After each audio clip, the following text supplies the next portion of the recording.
आज आपण रत्नागिरीमधल्या रत्नदुर्ग किल्ल्याच्या पोटात जी केव्ह आहे तिथे केविंग करण्यासाठी आलो आहे। केविंग हा बाकी ॲडव्हेंचर स्पोर्ट्स रॉक क्लाइम्बिंग वगैरे असतात तसाच एक स्पोर्ट आहे।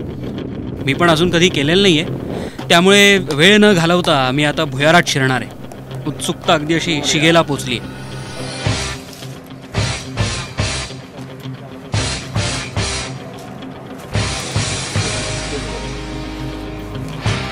तर आपण बघतोय की ते बॅटऱ्या आपण आणले आहेत, एक ट्यूब कारच्या ट्यूब वापरून आणलेले आहेत, हेल्मेट आणखी लाईट्स आहेत आपल्याकडे, छोटे छोटे बॉक्स आहेत। ही प्राथमिक तयारी छोटीशी जरी दिसत असली तरी किमान एक दिवस ह्या तयारीसाठी लागलेला आहे।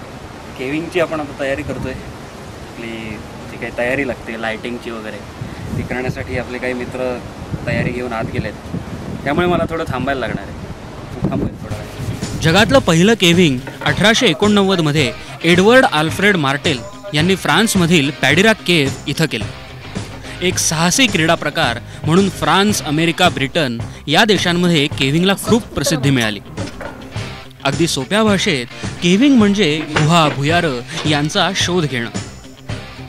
कॅनडा, अमेरिका या देशांमध्ये केव्हिंगला स्पेलंकिंग म्हटलं जातं, तर युनायटेड किंगडममध्ये ते पॉटहोलिंग या नावाने ओळखलं जातं। प्रॉब्लेम असतो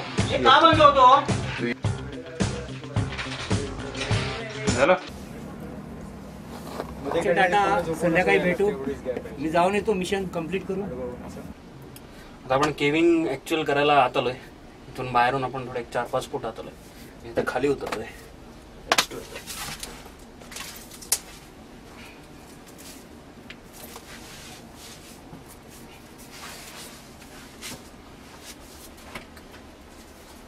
बाय बाय। हे मगाशी तुम्ही बघितलं की भुयारचा तोंड केवढा आहे। आता हा ड्रायव्हर्स मारून मी ह्या खड्ड्यामध्ये उतरलोय, साधारणपणे माझ्या छाती एवढा हा खड्डा आहे। इथून हा पुढची चिंचोळी अशी वाट आहे, ती चिंचोळ्या वाट्याने थोडंसं पुढे जाऊन मग आपण पुढचा प्रवास चालू करतोय। मी आता गुहेच्या आतमधल्या भागात प्रवेश करतोय। आपण थोडंसं अंतर आलेलो आहे आणि आता थोडं जायचं आहे, फार कमी जागा आहे। आपण आता 6-7 फूट खाली उतरून जवळपास एक 15 फूट आतमध्ये आलोय। या भुयाराचं तोंड अगदीच 2.5 फूट उंचीचं असलं तरी इथं बरीच उंची आहे। म्हणजे जिराफाचं पिल्लू तरी इथे सहज उभं राहू शकेल। हां, फक्त ते आत येऊ शकणार नाही, ही गोष्ट वेगळी।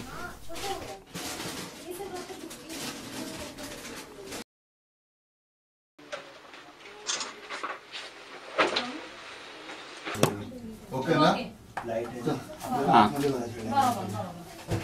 आपण आतला भाग बघू शकतो, काळा दगड आहे, पाण्याच्या प्रवाहाने हा बघा हा ज्या लाईन दिसते हे दगड घासून झालेले आहेत। पाण्याचा प्रवाह जेव्हा आत घुसत होता त्याच्यावर दगड घासून घासून या लाईन उठलेल्या आहेत। हा सॉलिड रॉक आहे, काळा रॉक आहे, सगळीकडे काळ्या रॉकचं हे स्ट्रक्चर दिसतं आपल्याला।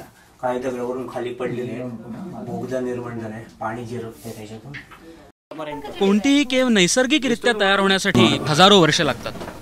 अशा प्रकारच्या गुहा भुयारं यांची निर्मिती पावसाचं जमिनीतनं पाझरणारं पाणी, ज्वालामुखी, समुद्राच्या लाटा किंवा काही विशिष्ट प्रकारच्या जीवाणूंमुळे होते। आत्ता आपण ही जी केव बघतोय ती समुद्राच्या लाटा किंवा जमिनीतून पाझरणारं पावसाचं पाणी यामुळेच तयार झाली असावी.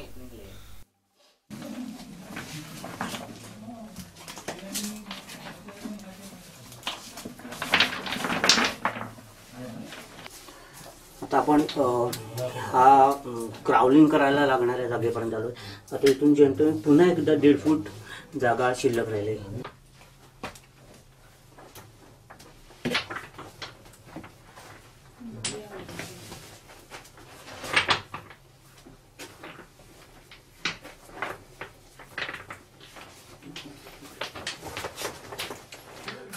आपण बघू शकता की पाण्याचे थेंब पाणी पाझरत आहे दगडामधून. जे गोड्या पाण्याचं पाझर डोंगराच्या माथ्यावरून जे भूगर्भामध्ये येतात, विहिरीमध्ये वगैरे आपल्याला झरा लागतो, ते कशा प्रकारे खाली पाझरत असतात जमिनीमध्ये, तर आपण इथे बघू शकतो. हवेमध्ये खारटपणा असल्यामुळे तिथे पकडलेलं पांढरं पांढरं आपल्याला दिसते सगळीकडे. तर चाखून बघितलं तर त्याला खारट चव येते. लाटेचं प्रचंड मारेने हे दगड पूर्वीच्या काळी जेव्हा पाणी वाहत होतं तेव्हा इथे घासले गेलेले आहेत आणि त्याच्यामध्ये लाटा मागे पुढे होऊन हा सपाट भिंतही एक प्रकारे रंध्राने कसे लाकूड रंगतात तशी गुळगुळीत झालेली दिसते आपल्याला. पुढेच्या आता अंतर्भागाकडे जाताना माती सगळी वाहून, ठिसूळ दगड सगळा वाहून फक्त कडक जेवढं रॉक आहे, सॉलिड रॉक, तेवढाच आता शिल्लक राहिलेली दिसतोय आपल्याला. काय लागेल ना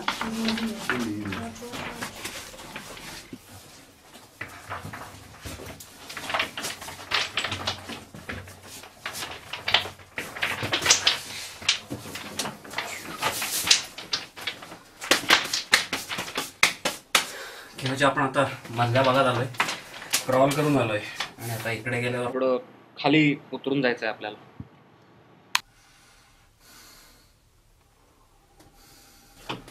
आता आपण ह्या दगडापाशी आलोय.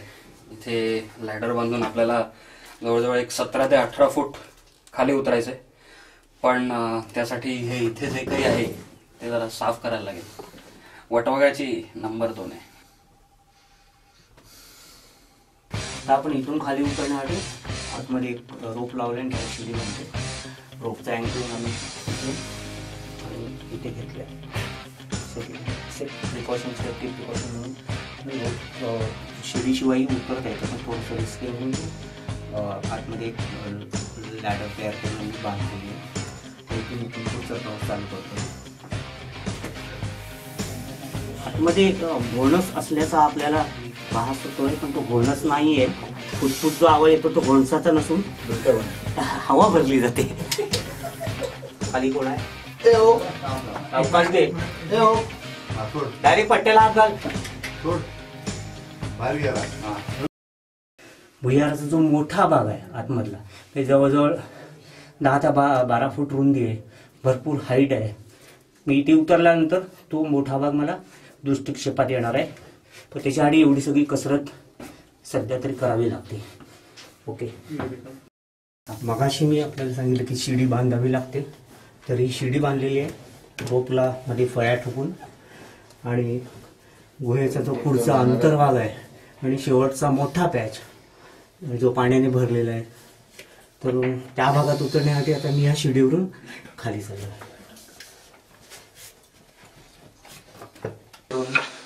नेहमीचा माणूस जाळे करणार असेल तर ठीक आहे. नौक्या माणसाला थोडं हे हेलिकॉप्टरच्या शिडीवरून आपल्याला टाकण्यासारखं काम आहे.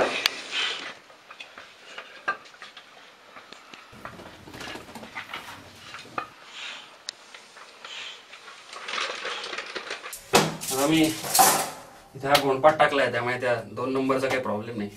आता जातोय. Bye bye. मग अशी कोळी तर नव्हता. लॅडर वरनं मी खाली येतोय. डेअर डेव्हिल स्टंट आहे. लेट्स ट्राय दिस.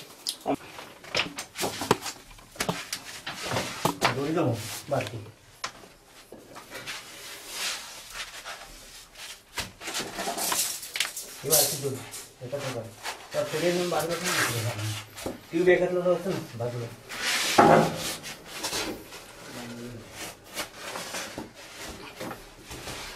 खाली सरक, थोडा खाली.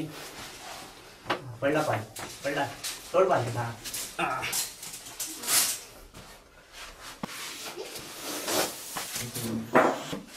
चलो सी यू, बाय बाय.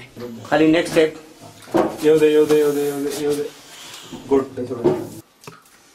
आपल्याला आत्ता केव्हिंग करताना कॅराबिनर, रोप्स, लॅडर यासारख्या उपकरणांची गरज भासते. याचबरोबर केव्हिंगसाठी इतर साहसी खेळांप्रमाणेच जुमार, सीट हार्नेस, पिटॉन्स अशा गोष्टींची सुद्धा गरज भासू शकते. याशिवाय हेडलॅम्प्स आणि टॉर्च बरोबर असणं खूप आवश्यक आहे.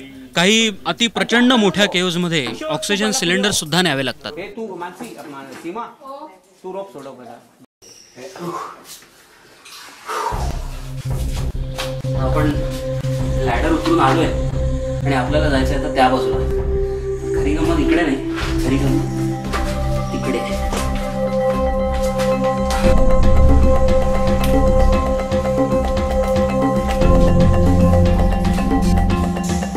ते हायेस्ट 12 फुटच मिळाले. ठरवलं काय?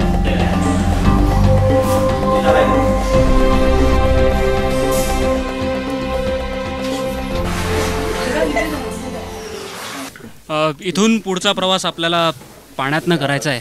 त्यामुळे पाण्यातनं जाताना कॅमेरा पाण्यात भिजू नये, पडू नये यासाठी आपण एक तराफ बांधतोय. त्याचबरोबर कॅमेऱ्यात सगळं नीट टिपता यावं यासाठी आपल्याला आवश्यक ती प्रकाश योजनासुद्धा करायची आहे.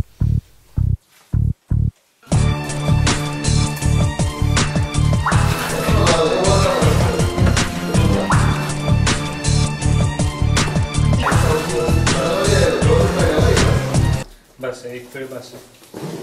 आता ते तिसरा टायर होते. थोडा पाय कर.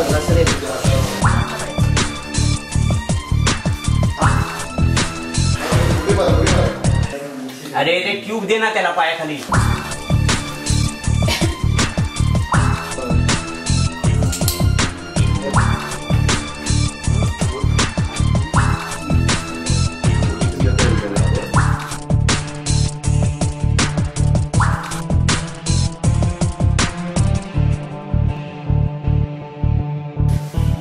नको उडी मारू नको. सापा सुद्धा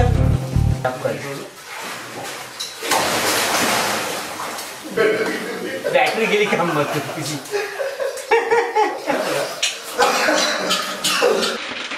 कॅराबिनर कुठे आहे? सगळे लोक तयारी कुठल्या बॅग मध्ये दिलं असेल करतात. मी इथे हे पाण्याचे ड्रॉप्स आहेत. अरे ते मी वेगळ्या shoot पिशवीमध्ये सामान होतं ना. पिशव्या सगळं खाली जायचं. Helmet.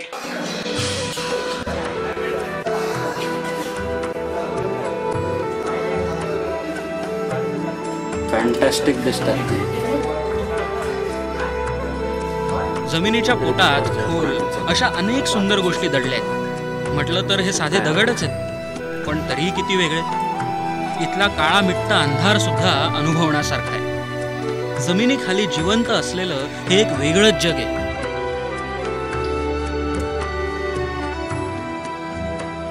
Cave is completely a complete biosphere in itself.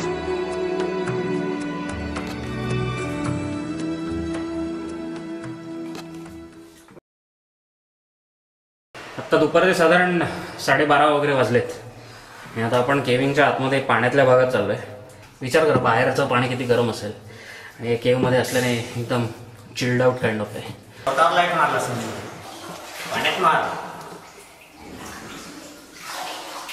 येते दिसते का तुला? ओके, तर ही आपली तराफ आहे आणि आता मी हा आपला कॅमेरा या तराफेवर ठेवतोय. हां नाही, अरे मागे मागे चाललो मी. नाही चाललो मी. चाललोय ते बरोबर आहे. कंटिन्यू. लाईट वर टाक समोर संजूकडे. अरे हळू हळू हळू हळू रे. पाणी उडवू नका जाताना. तोंडात गेलं माझ्या. हे तर घोडं पाणी आहे. हां ठीक आहे, जाऊ द्या, आता काय येईल तसं. मला वाटलं होतं समुद्राचं पाणी आत आलंय, त्यामुळे खारं पाणी असेल इथे.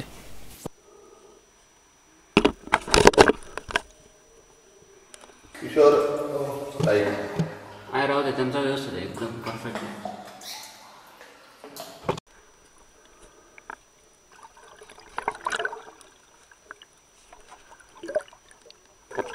आपण अंडर वॉटर कॅमेरा या पाण्यात कोणते मासे प्राणी दिसतात का हे बघण्यासाठी घेतलाय.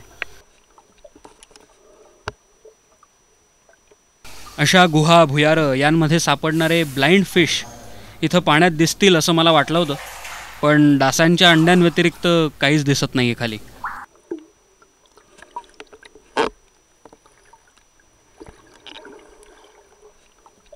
पाण्यात दगडाखाली चकचकीत पाऱ्यासारखं जे काही दिसलं तो पारा नव्हता.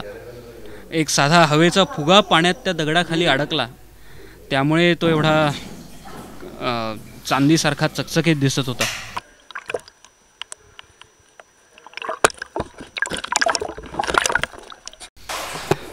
वास्तविक इथे कुठचाही खजिना किंवा चांदी वगैरे नाही आहे, साधा तो हवेचा फुगा आहे. ओके, अजूनमधून उडताना दिसत आहेत सगळी वटवाघळे. मग तिच्यावरच मारून द्या. पहिल्यांदाच मी वटवाघूळ एवढ्या जवळून बघतोय. भारी. लहानपणी एकदा आमच्या घरात वटवाघूळ शिरलं होतं, तेव्हा फुल पळापळ झाली होती. आज मी त्यांच्या घरात आलोय. सॉलिड मजा येते. वटवाघळे अशी दिसतात. त्यांचे कान दिसतात जे काय आपल्याला.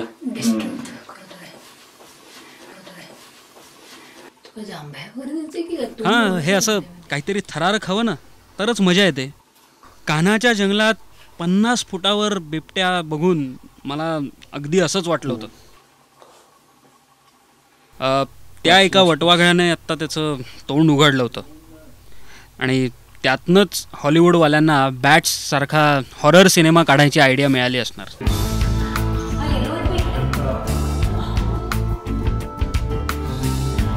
या भुयारांमध्ये जी जैवविविधता आपल्याला दिसते ती आपल्या बाहेरच्या जगापेक्षा खूपच वेगळी असते. So as I have told you that the caves are of perpetual darkness, so no question arises about the green material. No plant, no green things. So whatever you can get inside the caves are fungus or bacteria or something like that, which do not need any light.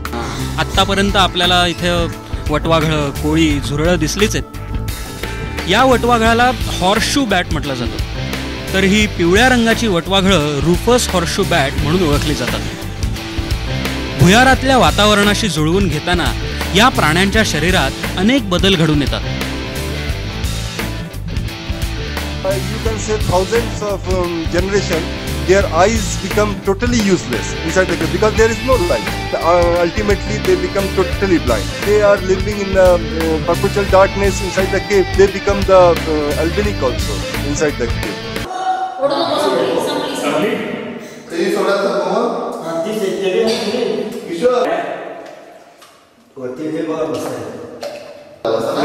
असा एवढा नाही पण छोटा तरी.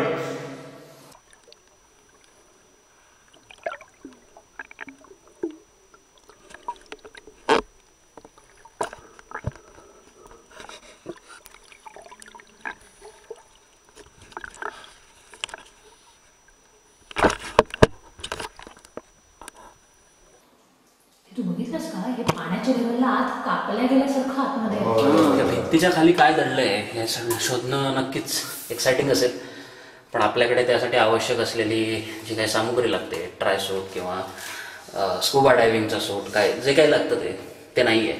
त्यामुळे आपल्याला तिथे काय ते शोधता येणार नाही. That's the thing. Is you cannot rush.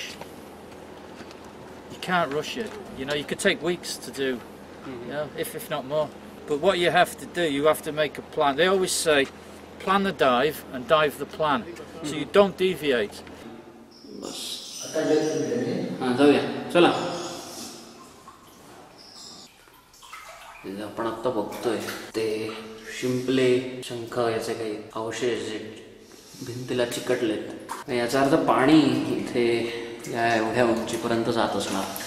पावसाळ्याच्या दिवसात डावीकडे वर म्हणा, नाही थोडं उजवीकडे, तुमच्या डोक्यावर. बस, परफेक्ट.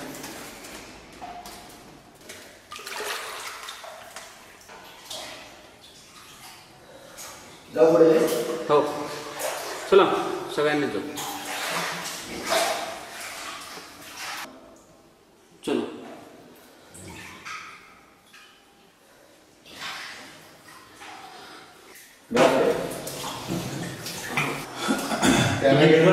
मी लाईट देतो. मी पुढे आलो. पण मग फ्लोट कोण देणार? फ्लोट मी घेऊन येऊ का? या पॉइंटला भुयाराच्या भिंती या खूपच जवळ आल्या आहेत, त्यामुळे आपल्याला आपली ही जी तराफ आहे ती उभी करून पलीकडे न्यावी लागेल.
थोडं वरती मारूया.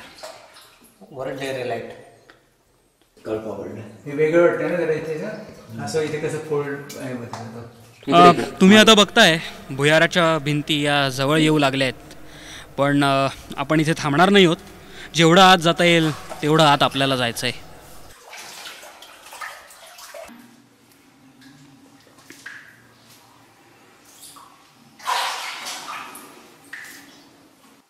काय रे, हा जांभा दगड आहे का? म्हणजे दिसायला तरी तसाच दिसतोय.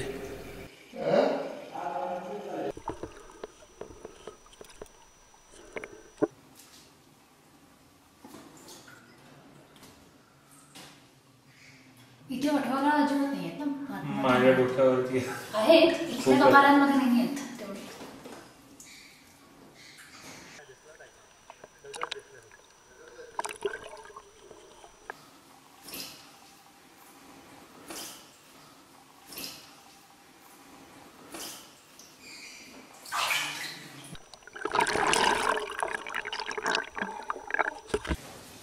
इथे जमीन लागते. आजच्या तारखेत व्हिएतनाममधली सॉंग डुंग केव्ह ही क्षेत्रफळानुसार जगातली सगळ्यात मोठी केव्ह आहे. अमेरिकेतली मॅमथ केव्ह ही जगातली सगळ्यात लांब म्हणजे तब्बल 628 किलोमीटर लांबीची केव्ह आहे. तर जगातली सगळ्यात खोल केव्ह जॉर्जिया देशातील क्रुबेरा किंवा वोरोनिया केव्ह आहे. ही केव्ह जवळपास 2100 मीटर खोल आहे.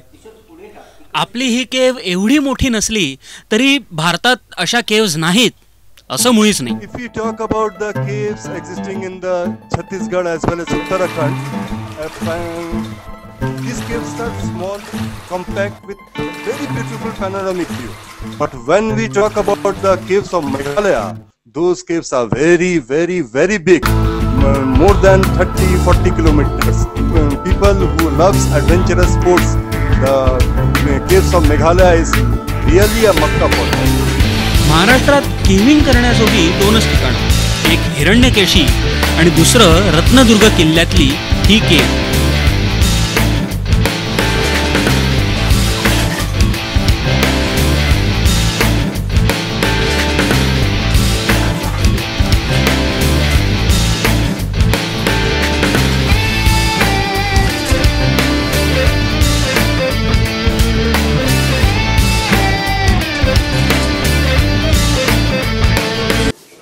केव्हची रुंदी अजून कमी होत चालली.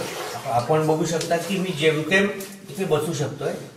एवढीच जेमतेम 1-1.5 फुटाची रुंदी आहे आणि इकडे ही केव संपलेली आहे पाठीमागे अशी.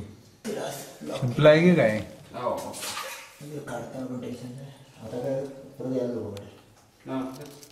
केवच्या सगळ्यात शेवटच्या पॉइंटला आलोय.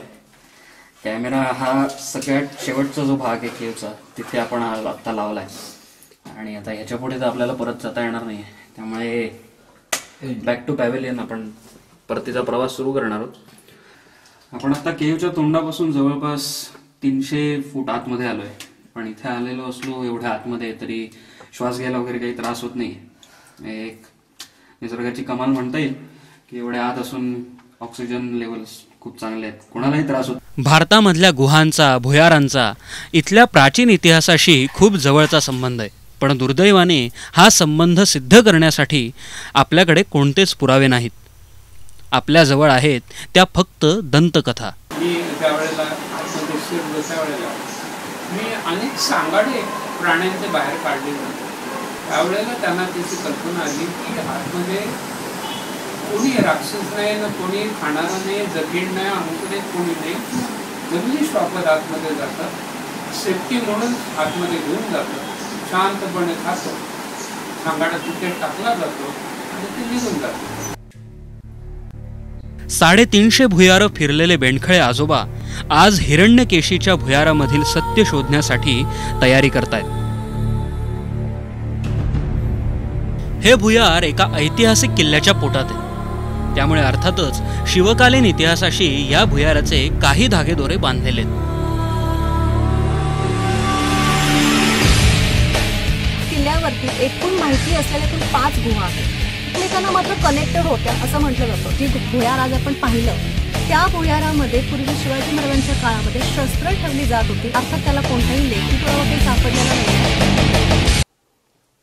इथे जी काही शांतता आहे त्याची तुलना फक्त शाळेमध्ये बाई जेव्हा पिन ड्रॉप सायलन्स ओरडायच्या त्याच्याशी होऊ शकते. हा जो काही आहे तो पिन ड्रॉप सायलन्स. तुम्ही नीट जर ऐकलं तर फक्त पाण्याच्या बुडबुड्यांचा आवाज आणि आता मी बोलतोय म्हणून माझा आवाज ऐकू येतोय. हा जो रोप आहे हा आपणच सेफ्टीसाठी बांधलेला आहे. पाण्यातून येताना व्यवस्थित गायडन्ससाठी रोप धरून यायला सोपा पडतो. हा जो दिसतोय तो आपला तराफ आहे आणि या तराफ्यावरती हा आपल्या फिल्मचा स्क्रीन प्ले इथे लिहिलेला आहे. त्यामुळे आपण आता बघतोय नक्की काय हवं आहे काय नको. Here the return journey begins.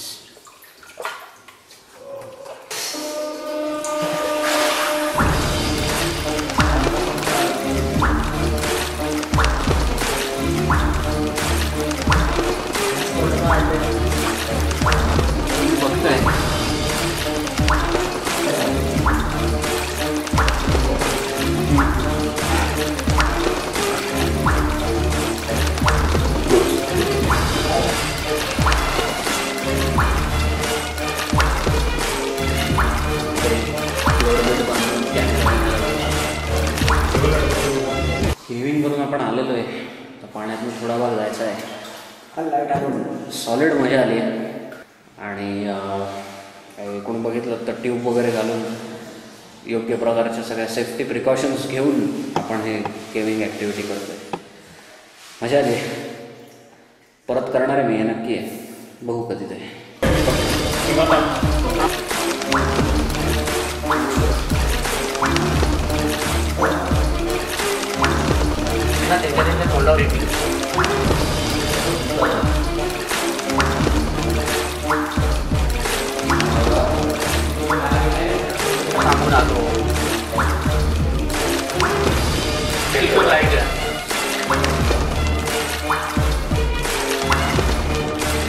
कॅमेऱ्याची मागे जातो. हे मी घरी घेऊन जाईल. ह्याच्याशिवाय आज काय होऊ शकलं नसतं.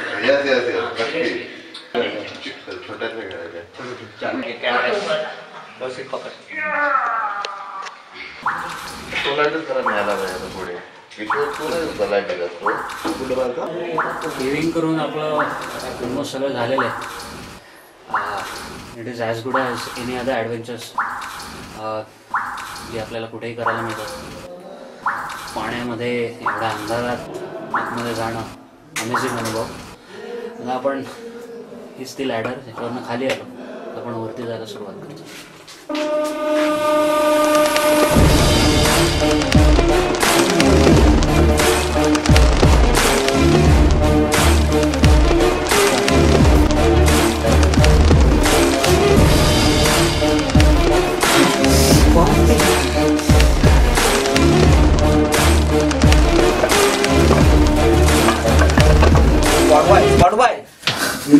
Yes, sir.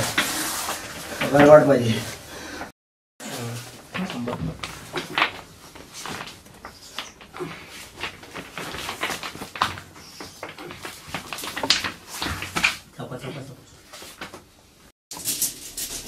ही दृश्य नक्कीच निराशाजनक आहेत.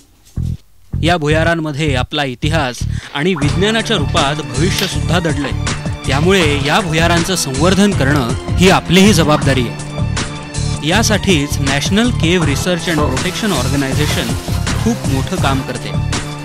Our cultural heritages are all in the Ajanta and Ellora caves. Our religious feelings are associated with the Kailash Gufa, Vaishnav Devi Gufa, Amarnath Gufa. But the adequate knowledge regarding the cave is completely absent in the lay people or the general people. There are various international level caves that exist in the Meghalaya, but who cares to save them?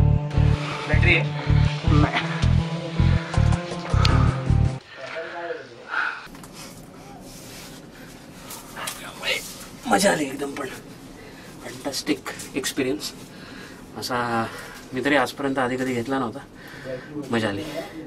परत करूया ते रात्रीच्या वेळी करूया. बघूया रात्री केव काय वेगळी असते का.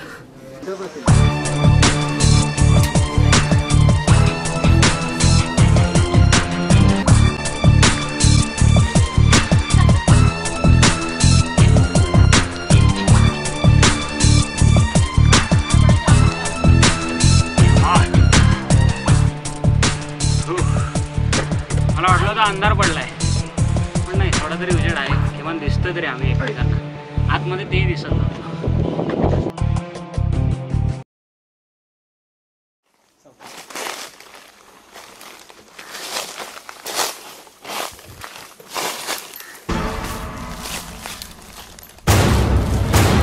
रत्नदुर्ग किल्ल्याच्या इतिहासात अजूनही काही गोष्टी अशा आहेत ज्यांचा शोध घेणं आवश्यक आहे. किल्ल्याच्या माथ्यावर असलेला हा जिना कुठे जातो? हा दरवाजा कुठे उघडतो? तसंच समुद्राच्या बाजूची ही गुहा आपण केव्हिंग केलेल्या गुहेला जोडत तर नाही की किल्ल्याच्या माथ्यावर उघडते? असे अनेक प्रश्न अजूनही अनुत्तरित आहेत. या प्रश्नांची उत्तरं शोधणं नक्कीच थरारक आणि आव्हानात्मक असेल.